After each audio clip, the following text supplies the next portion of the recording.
How now shall we love? Beloved, let us love one another, for love is from God. And whoever loves has been born of God and knows God. And anyone who does not love does not know God, because God is love. Sometimes we think love is God, but that's having it backwards. The reality is when you begin to know God, you begin to know love. And I know when we talk about love, it's very difficult to move from a conceptual place to a practical place.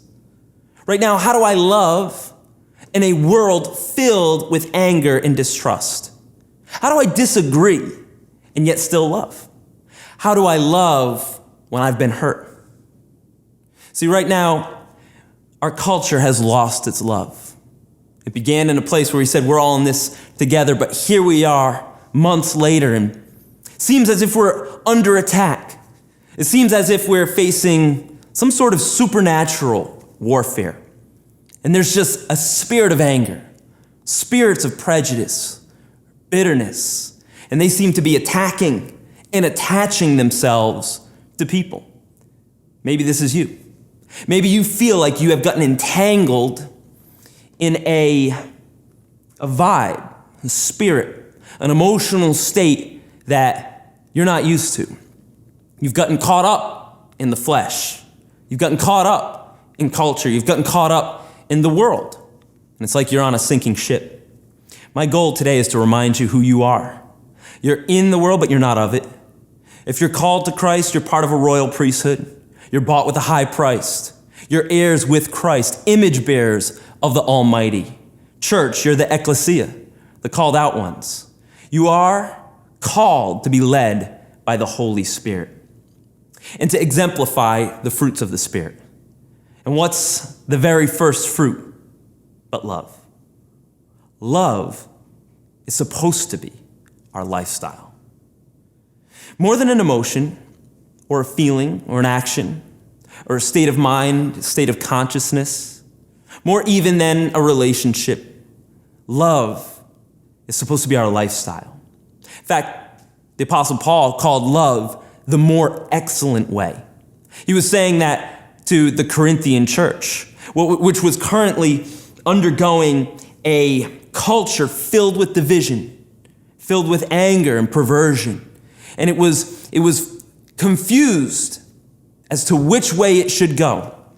And here, Paul says, let me show you the best way. Greater than the spiritualism, the supernatural, or the wisdom of men, the way of love is worthy of your life. And so here he defines love.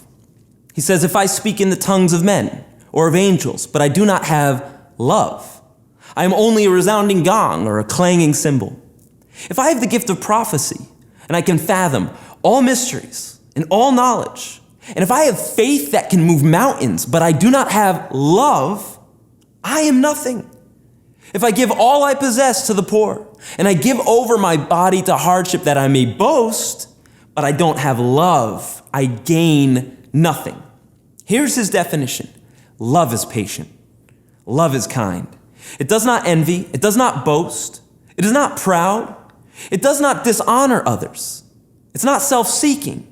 It's not easily angered, and it keeps no record of wrongs. Love does not delight in evil, but it rejoices with the truth. Love always protects, always trusts, always hopes, always perseveres. Love never fails. But where there are prophecies, they'll cease. Where there are tongues, they'll be stilled. Where there is knowledge, it will pass away. For we know in part, and we prophesy in part, but when completeness comes, what is in part disappears. He speaks about maturity. He says, when I was a child, I talked like a child. I thought like a child. I reasoned like a child. But when I grew up, I put childish ways behind me. He says, for right now, we see only as like a reflection in a mirror. But then, in the kingdom, in the fullness, we'll see face to face. Now we only know in part. It's finite, it's small. But then, in the kingdom, in eternity, we shall know fully, even as we are fully known. And now, these three things remain: faith, hope, and love. But the greatest of these, the more excellent way, is the way of love. The way of love looks radically different than the way of the world. It speaks different, thinks different, believes different. Here's my question. Is this your lifestyle? Is this the way you live? Because love leaves a mark. John 13, Jesus says, "By this, all people will know that you are my disciples, if you have love for one another." Think about it. The identifying marker of following Jesus is loving other Jesus followers. Right now, a problem in our culture is people have turned into profiles. It's all about opinions, informations, tribes, and sides. And what are we missing? Spirit of love. This is what love sounds like in practicality. It sounds like, "I'm sorry, I was wrong." Love sounds like, "I didn't realize you felt that way," or "I value you over being right here."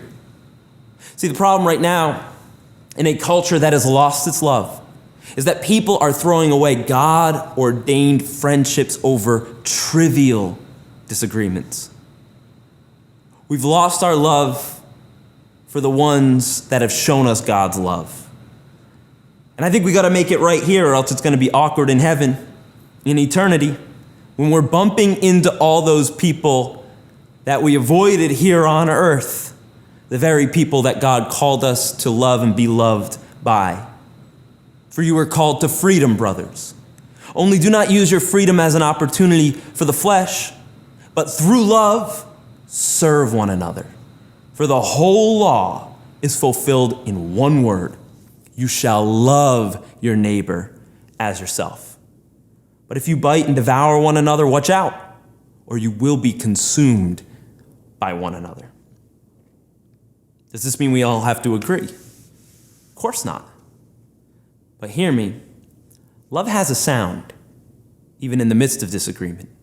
Ephesians 4:15 says, "Instead, speaking the truth in love," that's the key, "we will grow to become in every respect the mature body of him who is the head, that is Christ."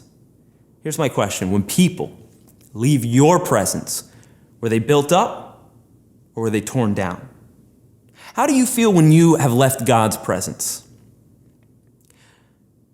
I can't imagine, I can't remember, I can't even think of a time where I've ever left the presence of God feeling worse than how I was when I entered it. His love always builds up, it always protects, it always encourages, it always covers even a multitude of sin. So it's as if God is asking us, now can you be a conduit for my love to flow through you? Now you might be saying, but what about my enemies? What about those that think different than me, believe different than me? What about the people that have different politics, use a hashtag I wouldn't use, or wear a hat that I hate? What about those people that won't hear me out? What about those that accuse me, or divorced me, or manipulated me, betrayed my confidence? What about people who I hate? And what about people who hate me? Jesus says, "But I say to you who hear, love your enemies. Do good to those who hate you. Bless those who curse you, and pray for those who abuse you. To the one who strikes you on the cheek, turn the other cheek. Give to everyone who begs from you, and from the one who takes away your goods, don't even demand them back. Because if you love those who love you, what benefit is that to you? Even sinners do that. If you do good to those that do good to you, what credit is that to you?" But Jesus says, "But love your enemies. Do good. Lend to them expecting nothing in return, and your reward will be great, and you will be sons of the Most High. Be merciful, even as my Father in heaven is merciful." Love is a lifestyle. Will you come back to it? Will you become a conduit where Jesus Christ can show what radical, powerful, imperishable, eternal love looks like through you and through your life? Right now, the way of love seems lost. Could you reawaken it and point those to its source? God is love.